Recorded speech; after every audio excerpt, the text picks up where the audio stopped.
Muy buenas tardes, valientes. Bienvenidos un día más a Noticias a la Derecha.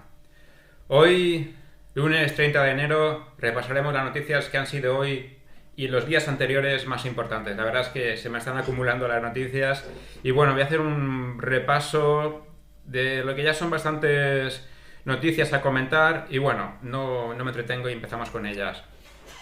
Hoy la noticia quizá más importante sea que Sánchez finalmente, debido a las encuestas internas que tienen, que se están hundiendo, va a reformar la ley del solo sí es sí. Esto, bueno, va a haber un conflicto entre el gobierno de PSOE y Podemos, porque, por supuesto, Irene Montero no quiere dar su brazo a torcer, no quiere quitar esta ley, no la quiere cambiar y reconocer la metedura de pata tan estrepitosa que ha hecho, en la que casi 300 agresores ya han sido beneficiados, más de 20 pederastas, violadores y agresores han salido de la cárcel, y aún así ella no quiere reconocer la mala gestión, lo fatal que lo ha hecho, y sigue cargando contra los jueces y contra la ultraderecha, y bueno, cualquier cosa menos reconocer su error. En fin, pero la realidad les ha dado un baño de agua fría y no tienen más remedio que reformar esta ley, porque se están hundiendo en las encuestas. Y bueno, ya Pedro Sánchez toma cartas en el asunto y va a reformar esta ley para endurecer las penas a los agresores.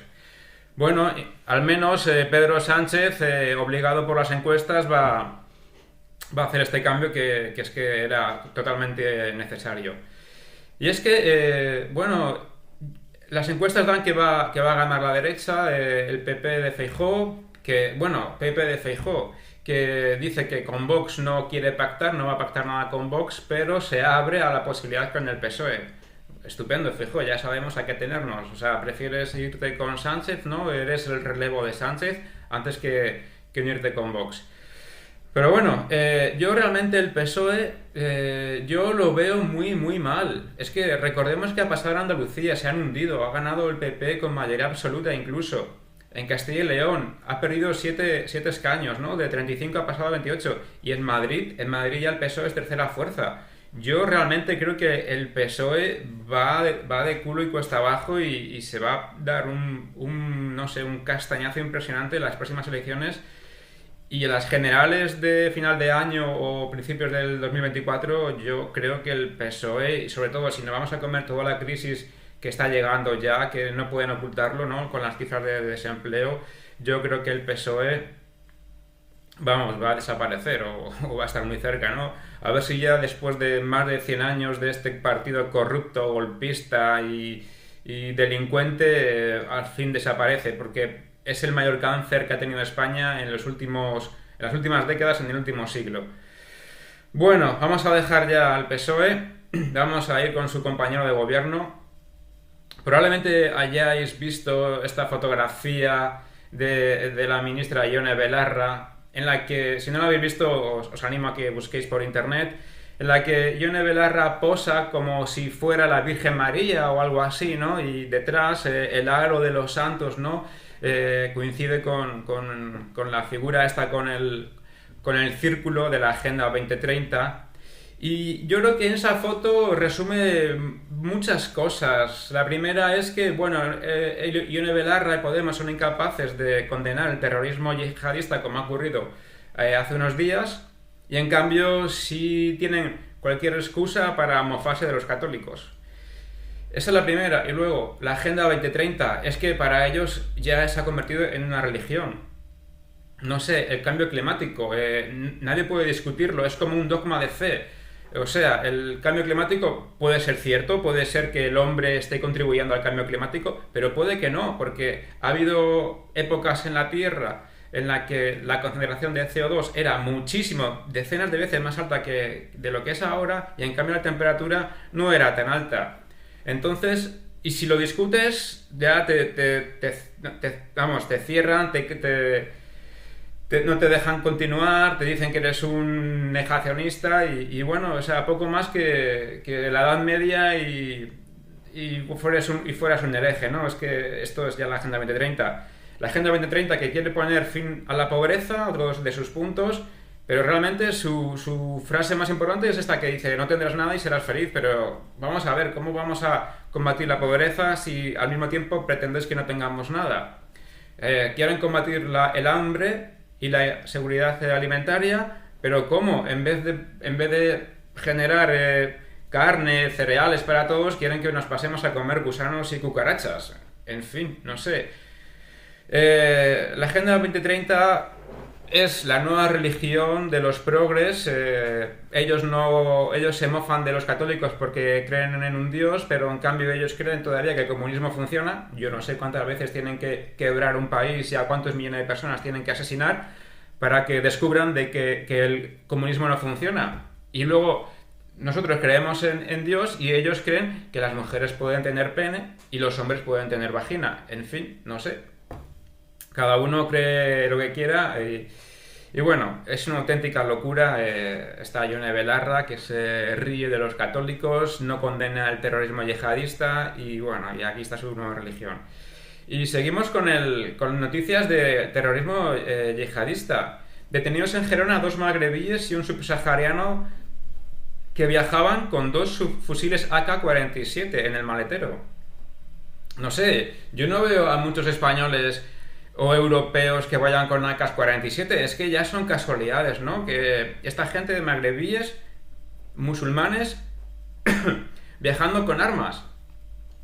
Y esta misma semana, en Jerusalén, 2 atentados con arma de fuego en menos de 24 horas, en los que 7 israelíes murieron y 5 heridos. Pero es que lo más no sé, para mí lo más chocante es que el terrorista era un niño de 13 años. Vamos a ver, es que ese niño no sale a matar gente por iniciativa propia. Eso es que le han manipulado sus padres, sus vecinos, adultos de Palestina para que haga ese atentado. O sea, es que es una auténtica locura cómo utilizan a los niños, qué clase de sociedad, qué clase de personas cogen a niños para engañarles y mandarles a matar a otras personas. O sea, ese niño debería estar jugando con sus amigos en la escuela, estudiando y ser un hombre, una persona pues de provecho para él, para su familia y para la sociedad en la que vive. Pero no, le han engañado, le comen la cabeza y ese niño de 13 años, en vez de estar con sus amigos, con su familia, pues está matando israelíes, ¿no? No sé quién dijo esta frase, pero creo que da en el clavo. Y es que el terrorismo, el conflicto árabe-israelí, acabará cuando los musulmanes amen más a sus hijos de lo que odian a los hijos de los israelíes. En fin, es que es una auténtica locura. Y bueno, no puedo dejar pasar todo lo que ha ocurrido en España en Algeciras. Vamos a ver, un marroquí mata a un sacristán y hiere a 4 personas más. Pero es que fue de iglesia en iglesia buscándoles. O sea, no es que se encontraron sacristán, no. Fue a propósito buscando católicos para matarlos. Y luego vemos a tantos periodistas de izquierda negando que esto puede que no sea un atentado yihadista, que no sabemos cuáles eran sus intenciones. Pues madre mía, es que esto es blanco y en botella, ¿cómo que no lo sabemos? Que luego enseguida empiezan a decir que tiene problemas mentales, que es que otro periodista diciendo que es que a lo mejor fue a Cáritas a pedir comida y no le dieron, y entonces como en venganza realizó este atentado. Pero vamos a ver, que es que no demos tantas vueltas para algo que es evidente. Ese tío fue a matar católicos. Y es que luego veíamos en La Sexta cómo se intentaban justificar los atentados yihadistas con atentados supuestos hechos por católicos. Y podemos ver el caso de hace unos años, en el 2011, en Noruega, el de Breivik, diciendo que era un ultracatólico que mató no sé ahora cuántas personas en una isla, ¿no? Puso una bomba y luego fue allí con la metralleta matando a decenas de personas. Vamos a ver, ¿cómo en La Sexta, cómo miente? Este señor Breivik no era católico. Ni siquiera era cristiano, era masón. Llevaba 4 años en una logia masónica allí en Noruega. Además, él fue bautizado primero como protestante, como la mayoría de noruegos. O sea, decir que era católico para intentar justificar el atentado yihadista me parece como una guarrada, una manipulación, una tergiversación. O sea, dais asco La Sexta, realmente dais puñetero asco. Pero es que intentando buscar similitudes entre católicos y musulmanes. Mire, los de la Sexta. El cristianismo, a diferencia del judaísmo y a diferencia del islam, es una religión, es la única religión en la que existe el perdón, donde se anima a perdonar. El propio Jesús dice que nos perdonemos. ¿Cuántas veces? 70 veces 7. O sea, todas las veces que hagan falta. Perdonar. No, y no te dice que vayas matando a la gente. En cambio, en el Islam no existe esta figura del perdón. En cambio, dice que existe la guerra santa y que hay que convertir a todo el mundo a musulmanes. Y a los que no quieran convertirse, pues hay que matarlos. En fin. Y este señor, no me acuerdo ahora, Yasif Kazan o algo así, no recuerdo ahora el nombre. Como a muchos otros, ¿qué le ocurre? Pues que tienen una vida pésima en la que no trabajan, no se drogan, toman alcohol, luego se arrepienten, se sienten fatal y dicen, ¿cómo salvo yo mi alma? Pues muchos dicen, bueno, si ahora mato a católicos en la Guerra Santa, pues voy a mi cielo, ¿no? Con mis tantas vírgenes y no sé qué. Muchos de estos locos realmente se creen esas cosas, que tienen una vida de depravación, de drogas, de sexo, de cualquier cosa, se arrepienten. ¿Y cómo quieren limpiar todo eso? Pues matando. Y como en su religión está esa posibilidad de matar y vas al cielo para ellos, en fin. Pero es que no hay ningún punto de comparación entre los terroristas cristianos, que ahí se ha visto un caso en el que ni siquiera era cristiano, era masón, y los musulmanes. En el mundo hay más de 5.000, en el 2022 fueron asesinados más de 5.000 cristianos en el mundo. Entonces, hablan de que esto era un lobo solitario. Bien, es un lobo solitario aquí, porque son minoría en Occidente. Pero en los países donde los musulmanes son minoría, no son lobos solitarios. Allí van decenas de personas, como ocurre en Nigeria, que en Nigeria casi el 90% de los cristianos asesinados ha sucedido en Nigeria. Allí van en bandas terroristas a la caza de cristianos.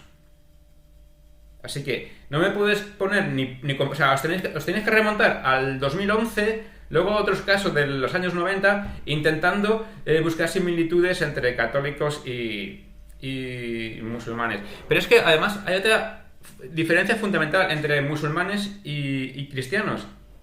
Si un cristiano, falso o no falso o lo que sea, si alguien mata a otra persona, esa persona da igual sus motivos, va a la cárcel. En cambio, en estos países musulmanes, si alguien mata a un cristiano, probablemente nadie le va a buscar a esa persona. O sea, y muchos musulmanes que a lo mejor no participan en estos actos, pero no salen a condenarlo. O si lo condenan con la boca pequeña. Y ni siquiera lo condenan. Muchos lo ven bien. En cambio, ningún cristiano va a apoyar una matanza de esta envergadura. O sea, matanza, envergadura o cualquier violencia. Cualquier persona, el cristianismo busca el perdón, busca el bien. En cambio, el Islam justifica la violencia en esto de la yihad. Entonces, es que no hay ni puntísimo punto de comparación. Además, ¿os podéis imaginar cómo es el mundo? ¿Cómo sería el mundo si no estuviera el cristianismo? Es que yo veo tantas críticas al cristianismo, pero vamos a repasar rápidamente las sociedades donde no hay cristianismo. Por ejemplo, ¿dónde se vive mejor? ¿En un país cristiano con raíces y tradiciones cristianas como pueda ser los países nórdicos, Noruega, Suecia, Finlandia, como pueda ser Alemania? Bueno, podrán ser protestantes, podrán ser católicos, pero son cristianos. Puede ser Estados Unidos. Incluso Japón no era cristiano, pero después de la Segunda Guerra Mundial, con el tutelaje que tuvo Estados Unidos, alcanzó una sociedad como la de Estados Unidos, o sea, cogió los valores cristianos, aunque no fuera una sociedad cristiana. En cambio, en China, ¿cómo viven allí? ¿En todos los países árabes? ¿Cómo están en los países árabes? ¿Hay más libertades en Argelia, en Marruecos, en Arabia, que en Suecia, Finlandia o en Australia? ¿Y qué pasó en Alemania cuando el cristianismo desapareció y fue cambiado por el nazismo, que fue como una religión pagana? Pues mira, fijaos el desastre que sucedió, la Segunda Guerra Mundial, el Holocausto, millones de personas muertas. ¿Qué pasó cuando la Revolución Rusa, cuando se quitó el cristianismo ortodoxo de Rusia y se cambió por el ateísmo comunista. Millones y millones de muertos. San Agustín de Hipona, que creo que nació en Argelia. Antes el norte de África era parte del Imperio Romano y mayoritariamente cristiano. ¿Cómo están ahora cuando se fue el cristianismo? Pues están fatal, podrían ser como una especie de Europa, ¿no?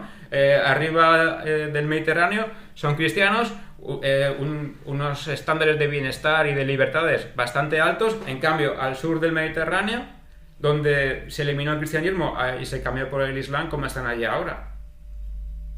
Pero es que no es solo eso. ¿Qué ha aportado el cristianismo al mundo? A ver, antes, o sea, ¿quién ha puesto las universidades en el mundo? Los cristianos.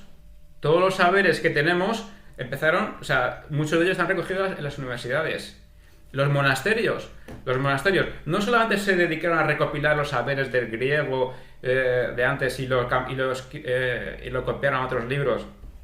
Es que muchas de las maneras de cómo sembrar, la agricultura, todas estas cosas se hicieron en los monasterios. Por ejemplo, ¿quién descubrió la genética? Mendel. ¿Quién descubrió los derechos humanos? Un fraile español, Francisco de Vitoria. Él, con sus derechos de las gentes, es el precursor de los derechos humanos. En fin, es que si lo miramos, el cristianismo ha sido, con sus errores, que ha tenido millones de errores, por supuesto que sí, pero ha sido la ideología que más bienestar y libertad ha traído al mundo. Y donde no hay cristianismo, donde no llegó el cristianismo o donde el cristianismo fue eliminado, lo que lo ha sustituido es muchísimo peor. Y lo podemos ver en cualquier ejemplo. ¿Cómo era el Imperio Romano antes del cristianismo? Donde las mujeres no tenían ningún tipo de libertad. Había más hombres en el Imperio Romano que mujeres. ¿Por qué? Por el infanticidio de niños. Bueno, y del infanticidio en China, en lo que mataban a las niñas. Preferían tener hijos porque podían trabajar, podían dar más riqueza a la familia, a los padres cuando fueran mayores. En cambio, a las niñas pues las mataban. De hecho, hay cartas en las que el marido está lejos y le escribe a la esposa: si es niño, que viva; si es niña, pues que no viva. ¿Por qué las mujeres se hicieron primeramente cristianas? Porque ahí veían que no tienen que casarse con 12, 13 años o con 11 años, que morían en los partos al ser tan jóvenes. Era una especie de libertad para las mujeres. Por eso las mujeres fueron las primeras en convertirse al cristianismo. Muchos romanos se asombraban de que los cristianos se ayudaban entre ellos. Ayudaban a los pobres, ayudaban a los enfermos, ayudaban a los débiles. En aquella sociedad antes del cristianismo eso no se daba. Si estabas enfermo, oye, pues allá con tu problema. Pero los cristianos empezaban a crear comunidades en las que se ayudaban entre ellos. La mujer en cualquier sociedad siempre ha estado denigrada.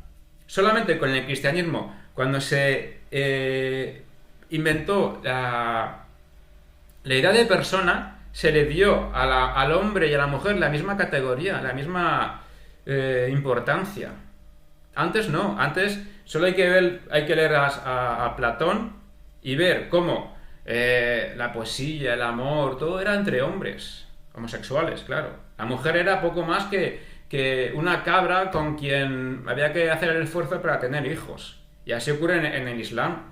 La idea del Islam es que Alá creó el mundo para el hombre. En cambio, la mujer es como algo, no sé, impuro, indigno, que tiene que esconderse de cuando sale a la calle. Por eso que tiene que ir tapada por la calle. Solo en su casa se puede descubrir, pero es que si va por la calle sin taparse, como que va algo impuro, indigno, provocando. Entonces, el cristianismo ha sido la ideología que más ha contribuido al bienestar y a la libertad del hombre. En ningún país sin cristianismo ha llegado a los estándares de libertad y bienestar que hay en el mundo. En fin, y luego estas Siones Belarras, la Sexta, mofándose de los católicos y de los cristianos. Yo no sé, a mí el Papa que hay ahora no me gusta, pero bueno, reconozco todo lo bueno que ha hecho la Iglesia. Y haríamos muy bien en reconocerlo. Bueno, yo espero que no haya más atentados y bueno.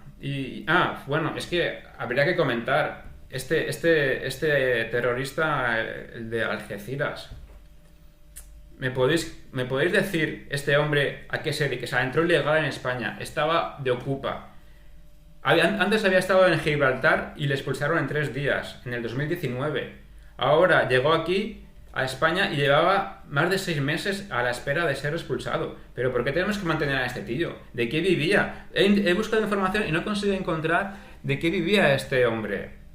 Entonces, si decían sus compañeros que solamente estaba drogándose, después cambió y de drogarse pasó a leer las escrituras, todo el día leyendo las escrituras.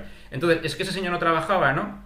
O sea, no es solo que entrara ilegal, que cogiera el piso de otra persona que pagó el piso donde estaba viviendo y estuviera allí de ocupa, creando un perjuicio al dueño legítimo de ese piso, sino que es que encima, probablemente, porque no consigo encontrar en qué trabajaba ese hombre, pero si estaba todo el día drogándose y leyendo las escrituras, no trabajaba.